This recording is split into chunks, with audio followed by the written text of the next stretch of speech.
Olá, olá! Estamos de volta com mais um Coletiva Tendências, o podcast baseado nas revistas de coletiva.net. Eu sou Patrícia Lapuente e quem conversa comigo desta vez é a Lidiane Amorim, assessora de comunicação e marketing da PUC-RS. O nosso bate-papo foi sobre stakeholders. Nunca ouviu falar disso? Partiu então escutar e saber tudinho sobre o assunto.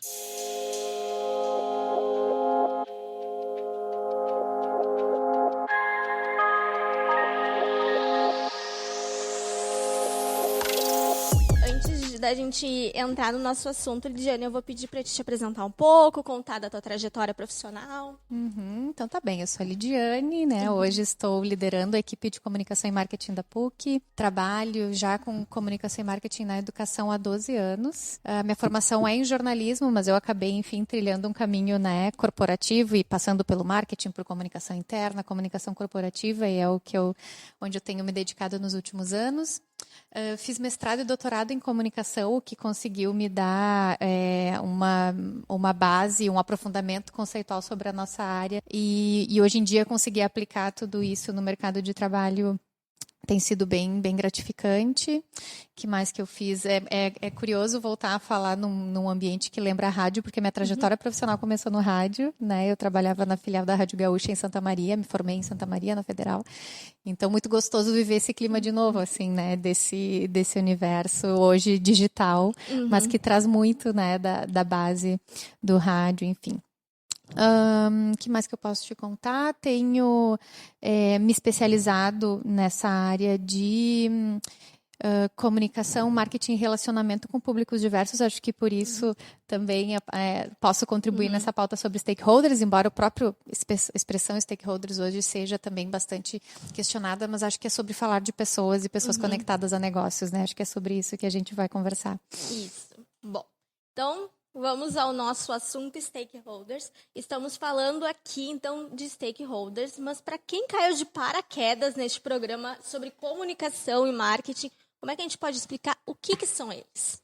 Existe uma trajetória até teórica sobre essa expressão, né, sobre esse conceito. Alguns autores da nossa área, comunicação e marketing e até administração, seguem usando, outros já questionam um pouco, mas acho que para facilitar para quem está nos ouvindo, e que eu imagino que sejam pessoas, né, da área de comunicação e marketing, hoje a gente entende, e aí é um lugar de fala, é um modo de pensar, certamente tem outros pontos de vista sobre isso, mas no nosso dia a dia, com as pessoas, os profissionais com os quais a gente trabalha, são públicos atingidos ou impactados ou visados por uma determinada marca, uma organização, públicos de relacionamento mais próximo e prioritário para uma empresa, para uma organização. Então, é dessa forma que a gente, pelo menos, avalia.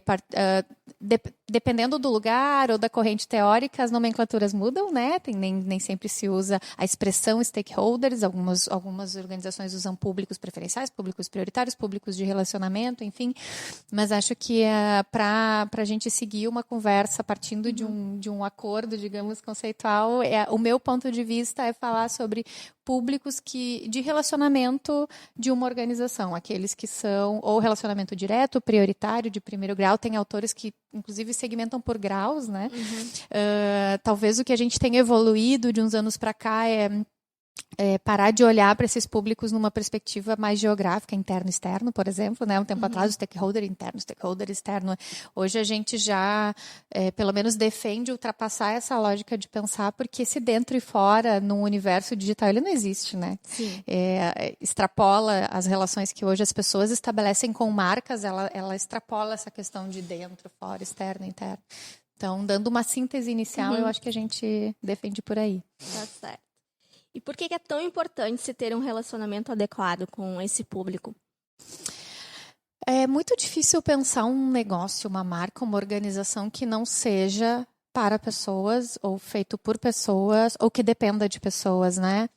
Se a gente pensar, sei lá, num mercado B2B, em que é uma organização que se conecta com outra para, sei lá, compra de insumos ou de matéria-prima, ainda assim, as relações são feitas pelas pessoas e o usuário final disso são pessoas. Então, acho que nenhuma ideia de negócio, nenhuma proposta de instituição e de organização, ela nasce descolada de um mínimo impacto na vida de alguém. Então, é por isso que é tão fundamental. Talvez o que a gente tenha percebido nos últimos anos é que olhar para essa relação com mais cuidado, com mais profissionalismo, com mais, inclusive, tempo e dedicação, tem se aprimorado, se aprofundado e ampliado a preocupação sobre esse aspecto, porque esse outro, ou seja, se a gente for pensar stakeholder, enfim, o público como aquele público final que é receptor, enfim, que é parte...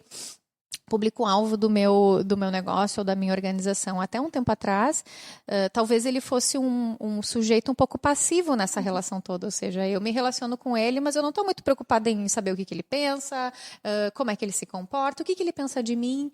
A gente não tinha um acesso a comunicar, né, o acesso a dizer e a manifestar pensamentos de um jeito tão amplo como a gente tem hoje. Então, se antes a gente tinha um consumidor insatisfeito, dificilmente ele conseguia fazer um barulho muito grande, além de ligar para a ouvidoria. Hoje ele estraga uma marca. Então, assim, talvez isso tenha ampliado a necessidade de a gente olhar para isso com cuidado. Eu, como profissional da área, e talvez junto pensando em pessoas que possuem negócios, tendo a pensar que deveria ser uma preocupação desde sempre, mesmo quando a gente não tinha esse possível consumidor com tanto potencial de ou fazer muito bem para uma marca ou fazer, né, impactar a sua reputação. Acho que pensar sobre pessoas a partir de qualquer negócio deveria ser um pressuposto.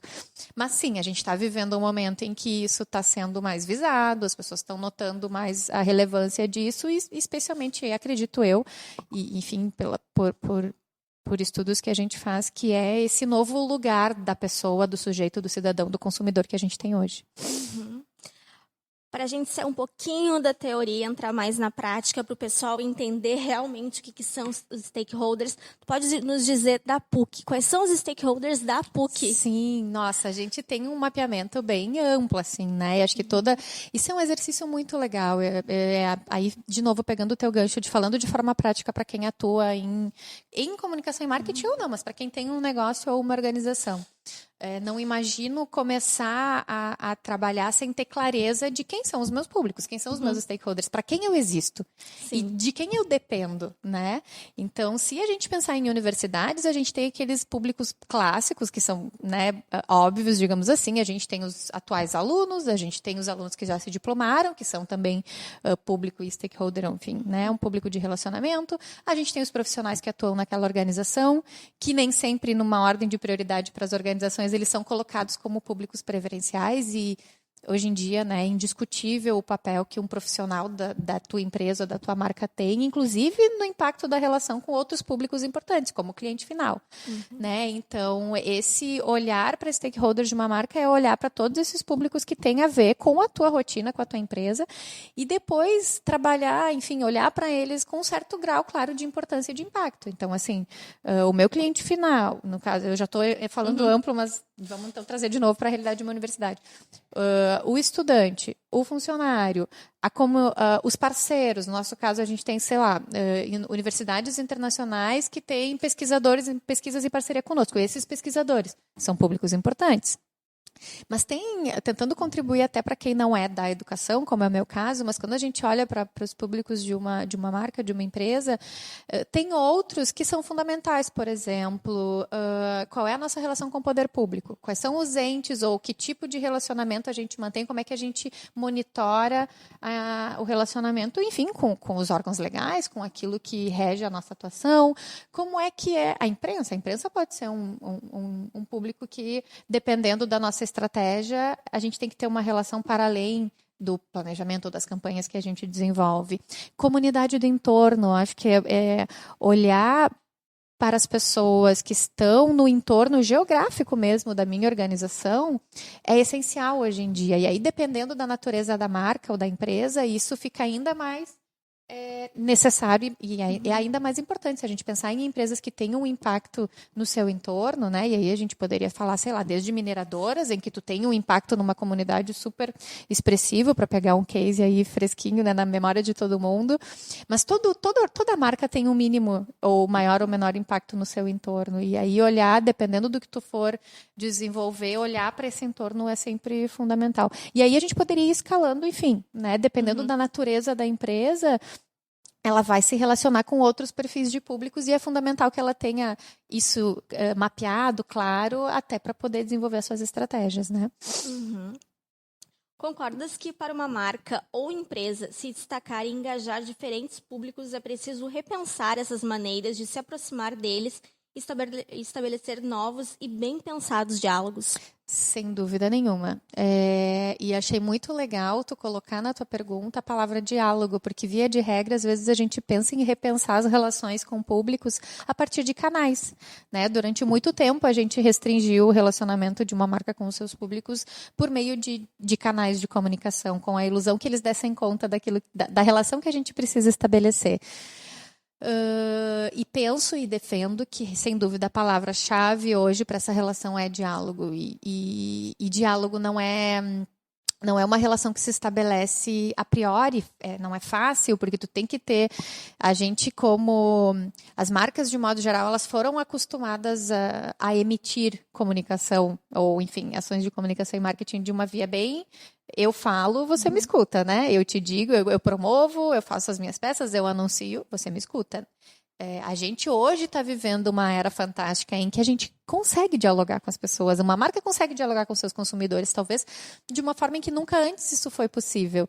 E todo esse cenário nos obriga a repensar essas relações, né? Quando a gente olha hoje para a presença das marcas nas redes sociais, eu lembro quando esse movimento todo começou e a gente, né, na época, estudando sobre isso, como a gente notava o despreparo das marcas, e ainda nota em alguns casos o despreparo das marcas para dialogar. Porque a gente vem realmente de um cenário em que não havia uma via de mão dupla, né? A gente emitia e nem sempre esse diálogo acontecia. E hoje, as redes sociais, para pegar esse exemplo que eu estou trazendo, ela é, por essência, um lugar de diálogo. Se tu não está preparado para dialogar, talvez repense a tua presença, porque é isso que as pessoas esperam de ti quando tu entra nesse lugar, de ti marca, né? De ti empresa.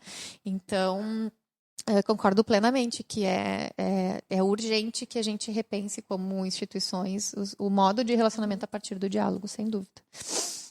Bom, na Tendências Comunicação Empresarial 2018, tu abordastes que cada vez mais investir no relacionamento com os stakeholders deixa de ser um diferencial competitivo para ser um compromisso obrigatório, pautado pela confiança e mutualidade. Pode nos explicar um pouquinho a sua opinião? Claro, eu acho que vem bem embasada nisso que a gente conversava no começo, assim. Se antes as empresas elas se destacavam por aquelas que conseguiam, e ainda hoje é assim, né? A gente fala muito de cases como Nubank, Netflix, em que tu nota um relacionamento diferenciado. De fato, ele é um diferencial, mas hoje, pessoalmente, eu tendo a pensar na qualidade dessa relação como condição de sobrevivência. Porque a gente tem um perfil de consumidor mais crítico, a gente tem um perfil de consumidor que não vai aceitar uma empresa que talvez não se relacione de maneira ética, confiável, transparente com ele, né? Então, se antes isso era um diferencial, porque num conjunto de marcas e de organizações, algumas apenas conseguiam fazer, me parece hoje uma condição de permanência na tua área de negócio. Claro, resguardadas as limitações, as características de cada área de negócio, né? A gente não pode também, e aí eu já faço aqui um parênteses, nada do que eu estou dizendo é unânime, totalitário e vale para tudo. Dependendo da área de negócio, isso vai ter um direcionamento específico. Mas que eu acredito que sim, ele é condicionante para a existência dos negócios, eu não tenho dúvida, daqui para frente de modo especial. E como é que se pode escolher, né, as melhores ferramentas para trabalhar estes relacionamentos? E tu pode citar alguma delas? Então, acho que mais do que ferramentas, assim, pensando até naquela nossa pergunta anterior que tu fizeste sobre diálogo, né, mais do que só... acho que às vezes os próprios canais eles são mais do que só uma ferramenta que tu escolhe de vez em quando para solucionar alguma coisa, assim, sabe? Acho que a gente tem muitas soluções de comunicação e muitas estratégias que podem ser adotadas para manter esse relacionamento. Não dá para deixar de mencionar as próprias redes sociais. Eu acho que eles são um lugar, se por um lado às vezes um terreno um pouco perigoso, porque tu te expõe, porque tu precisa responder, porque tu tá numa relação quase de igual para igual com o teu consumidor. Por outro lado, ela é um grande espaço e uma grande oportunidade para tu fortalecer essa relação, para tu conseguir estabelecer esse diálogo com teu público, né? E cada solução, cada estratégia, ela está muito conectada com o público e com o propósito do negócio. Então, é difícil dizer assim, agora a tendência vou pegar o WhatsApp. A tendência é o WhatsApp Business. Todas as empresas têm que ter o WhatsApp Business. Não sei. Eu estava ontem conversando com uma colega que atua na PUC também, na área de internacionalização. Ela estava me contando que jovens da Austrália não usam WhatsApp. Então, tu imagina se a gente, como universidade internacional global, pensa uma estratégia de relacionamento para estudantes da Austrália, para que eles venham estudar no Brasil, por exemplo, e a gente se pauta no comportamento do jovem brasileiro. Não vai funcionar. Então, acho que antes da gente escolher quais canais ou soluções ou ferramentas funcionam melhor, a gente tem que ter muita clareza daquilo que funciona para o público que a gente quer alcançar. Qual é esse stakeholder? O que ele usa? Onde ele está? Qual é o hábito de mídia dessa pessoa? Isso é o que nos dá... E aí, claro, cruzando com o propósito do meu negócio, o que eu vou escolher desse conjunto imenso de possibilidades que a gente tem hoje para poder ser assertivo, para que essa pessoa se conecte comigo efetivamente. E em relação às redes sociais que a gente estava falando e a internet, quais são os principais problemas que uma empresa ou uma marca pode encontrar quando decide entrar neste mundo? E tu acreditas que muitas não estejam preparadas para ouvir críticas, por exemplo? Assim, afirmar que muitas não estão, acho que eu não tenho dados assim para poder dizer sim ou não. Acho que muitas enfrentam dificuldades por não estarem preparadas. E acredito que esse seja a nossa principal, eu digo como marcas de modo geral, né? A principal fragilidade das marcas hoje em dia, assim. A gente teve uma debandada, digamos, para o digital, meio que, nossa, tá todo mundo nas redes sociais, a minha marca precisa estar lá. E também foi uma realidade que a gente foi conhecendo aos poucos, né? Então, é uma realidade que ainda está em desenvolvimento. A gente já teve rede social que nasceu, que morreu. Está tendo agora toda uma discussão sobre a migração do Facebook para outras redes sociais, dependendo do público. Enfim, acho que as principais dificuldades que as marcas hoje enfrentam é essa necessidade de tu te adaptar às regras do jogo do digital, sabe? É um ambiente que tem o seu modus operandi, o seu modo de ser estabelecido pela relação que cada cidadão, que cada pessoa estabelece com essas plataformas. E as marcas nem sempre estão com a maturidade em termos de comunicação e de relacionamento com públicos para conseguir entrar nesses lugares, nessas plataformas e lidar com essas regras de jogo, né? Ou seja, como é que eu reajo a um comentário que foi negativo? Como é que eu me preparo? Como é que eu estabeleço um conjunto de diretrizes para saber quando eu respondo, quando eu não respondo, com que tom eu respondo, qual é o meu tom de voz? Talvez antes disso as marcas também não pensassem com tanta profundidade e cuidado qual é o tom de voz, porque a gente não falava como ser humano, talvez, né? Pensando no discurso das marcas ao longo, enfim, do desenvolvimento da comunicação e do marketing. Então, falando dos desafios, pegando ali a tua pergunta de novo, acho que se adaptar às regras do jogo, como eu estou fazendo aqui uma metáfora, tem algo que não é exclusivo das redes sociais. A gente sempre pensa, né, que toda marca, para se conectar com seu consumidor por meio de um canal, ela tem que entender a natureza daquele canal.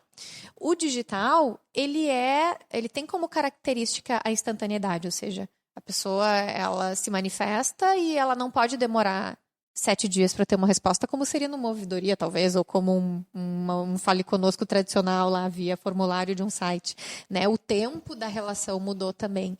E isso para as marcas acho que também é um desafio, porque a gente, num outro momento histórico, não tinha essa necessidade da pressa, necessidade de responder logo, necessidade de monitoramento, de ficar olhando o que falam sobre mim o tempo todo para poder agir com assertividade. Então, isso que é da natureza dessas mídias, de modo geral, acho que é um desafio para as marcas que até então não lidavam com esse tipo de realidade, né?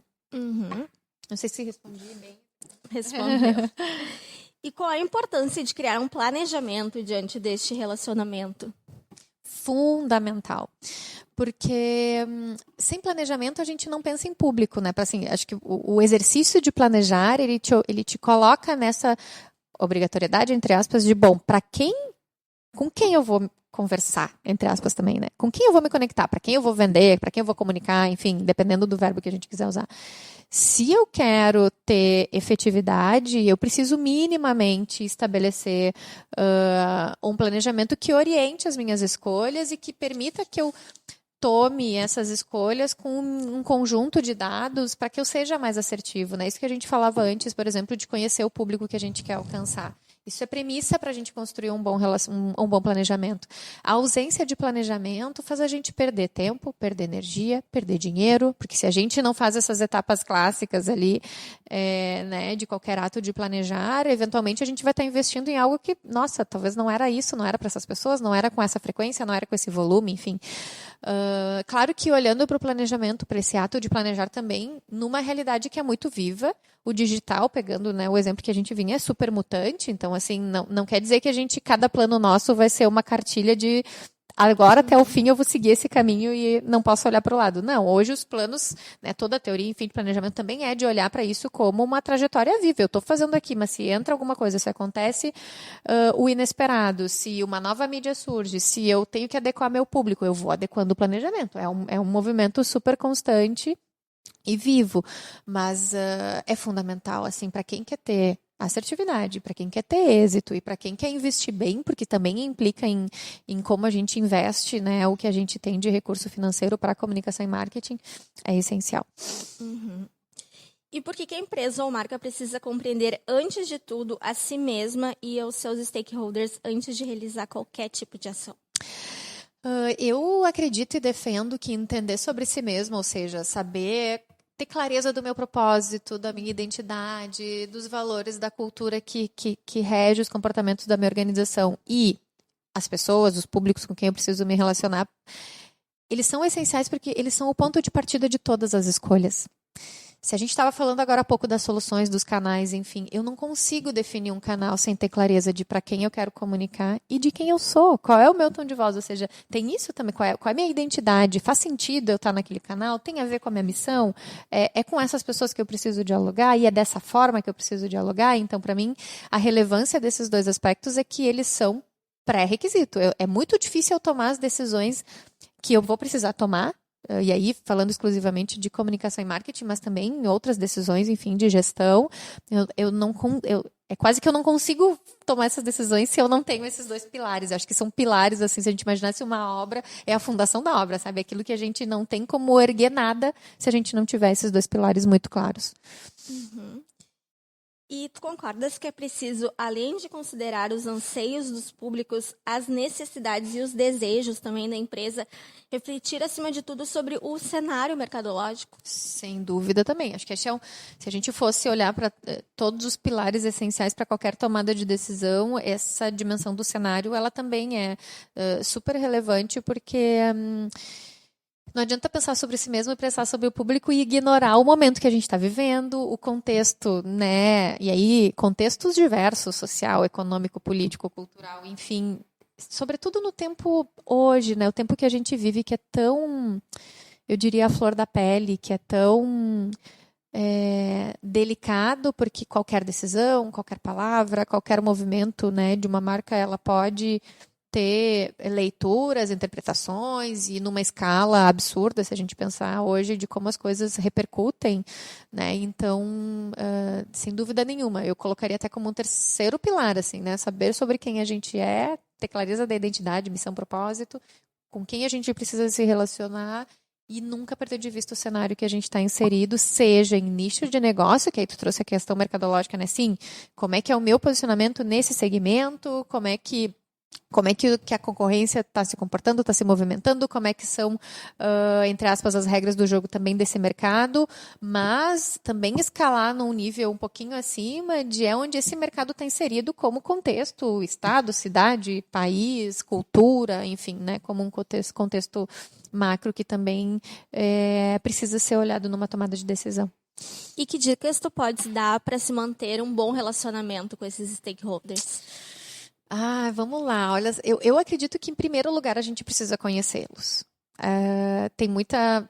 eu lembro de cases, assim, de marcas que a gente conversa, enfim, com colegas da área, que tinham muita clareza de quem era o seu público, e aí tu vai, faz uma pesquisa e descobre que o que ele pensa não tem nada a ver com o que tu achou que ele pensava, né? Sobre ti mesmo ou sobre os teus produtos. Então, a gente precisa ter evidência, a gente precisa ter dados concretos, e aí tem pesquisas, tem metodologias hoje, nossa, infinitas para a gente pensar em como saber o que esse público pensa de mim, como entender quais são os hábitos, quais são as preferências, como é que ele se comporta. Esse, para mim, é um ponto de partida para qualquer boa relação, porque eu não vou conseguir ter as etapas seguintes se eu não souber quem é essa pessoa, né? Se eu não souber o que ela está interessada, o que tem em mim que interessa a essa pessoa, o que a minha marca oferece que é valor para essa pessoa, né? Às vezes a gente acha que os consumidores em geral gostam de mim porque eu tenho, sei lá, um bom preço e qualidade. E, de repente, o que mais está impactando a decisão de compra é o propósito, é o modo de produção da tua marca, né? Estou aqui fazendo uma hipótese. Então, como dicas, em primeiro lugar, conhecer, e para conhecer, fazer pesquisa, estudo, enfim, acho que hoje a gente está vivendo também um momento super privilegiado de jeitos de entender essas pessoas. Quando a gente fala em pesquisa, não quer dizer que a gente tem que investir numa super pesquisa profunda, complexa, não. O próprio digital favorece isso, né? Um e-mail para a tua base de contatos, marca um café da manhã com alguns representantes do teu público que são mais referência para poder ouvir, já que a gente falou em diálogo, vamos dialogar, chama eles numa manhã para bater um papo, usa design thinking, pensa nas próprias redes sociais como oportunidade de enquetes, de escuta, de pergunta no story, sei lá, tem muitas possibilidades para a gente ir aprofundar o conhecimento do público, assim. Uma segunda dica que eu dou a gente, como marcas, é importante que a gente tenha uma estratégia de relacionamento que vá além do, entre aspas, de novo, contrato ou demanda de negócio que eu tenho com aquela pessoa, sabe? Por exemplo, vamos pensar numa marca que o negócio impacta na comunidade do entorno dela. Sei lá, ela tem algum... Pode ser um hospital, pode ser, como a gente falou aqui, num nível bem... uma mineradora, enfim, que tem lá um super impacto. Ou pegar aqui a nossa região, aqui no Rio Grande do Sul, as empresas, enfim, que têm um trabalho agrícola, ou que tu tenha um impacto naquele ambiente. Tu não pode deixar para se relacionar com aquela comunidade só o dia que tu tiver um problema. Né? É por isso que algumas marcas sofrem tanto para se recuperar de algumas situações de crise de imagem, porque a marca nunca conversou com o bairro onde ela está inserida e aí teve um vazamento ou teve alguma questão que impactou a vida daquelas pessoas, as pessoas estão enfurecidas com aquela marca e aí ela resolve se relacionar. Tu não constrói uma relação assim da noite para o dia. Então, se a gente quer, né, lá... aquela famosa expressão, né, configurar um colchão de reputação, de tu ter uma marca que, se um dia tu enfrentar uma situação de crise, tu passe por essa situação com mais força, porque os públicos com quem tu te relaciona têm uma percepção positiva sobre ti, tu não constrói isso só quando precisa. Ou, como eu te falei, de uma hora para outra, resolveu, né, lembrar que eu existo, não dá. Então, se a gente mapeou os públicos, a gente precisa ter uma estratégia constante, tudo bem, não precisa ser alguns públicos, dependendo da relação que tu tem, não vai ser todo dia, mas tu também não pode falar com eles só quando tu precisa. Acho que como marcas a gente precisa ter, né, essa estratégia de médio e longo prazo para se manter ativo nessa relação, para não ser só uma relação quando a gente, como uma marca, precisa, por exemplo. Uhum. Bom, nos encaminhando para o final dessa primeira parte aqui do programa, a gente sempre faz um exercício de futurologia nas nossas revistas, né? Opa, nossa, sou péssima em presença. A gente pensa lá na frente, nos próximos 5 anos, o que vai estar acontecendo, né, nessa área. Então, para ti, o que vai estar acontecendo nos próximos 5 anos? Quais são as tendências para essa área de relacionamento com stakeholders? Acho que a gente vai continuar enfrentando esse desafio de novas plataformas que surgem o tempo todo e nem sempre as empresas dão conta de acompanhar. Eu estava lembrando agora olha só, são tantas que a gente acaba até esquecendo os nomes, né? Eu ia citar um exemplo de uma dessas plataformas que surgiram e logo a gente já não ouviu mais falar, que as pessoas... Jesus, fugiu o nome. Enfim, tu pode me ajudar lembrando de outras plataformas aí. Era um que tinha um fantasminha amarelo. Snapchat. O Snapchat. Perfeito. olha só, esqueci. É isso, assim, hoje as coisas nascem e morrem muito rápido. Claro, algumas se consolidam, tem aí, né, algumas plataformas que se mantêm. Então, olhando para frente, eu acho que a gente vai continuar enfrentando esse desafio para quem é da comunicação de lidar com essas plataformas novas que surgem e que a gente tem que aprender rápido, às vezes, né, se nos interessa, se é o nosso público está lá, para conseguir se adaptar e usar elas a serviço da nossa estratégia de relacionamento.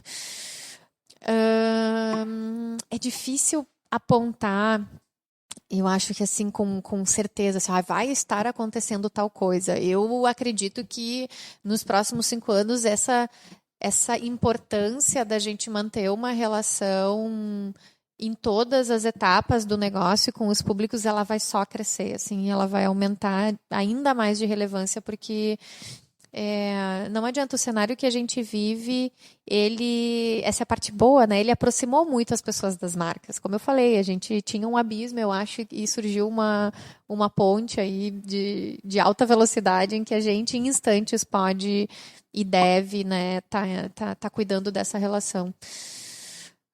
Então, acho que sim, o desafio das novas plataformas,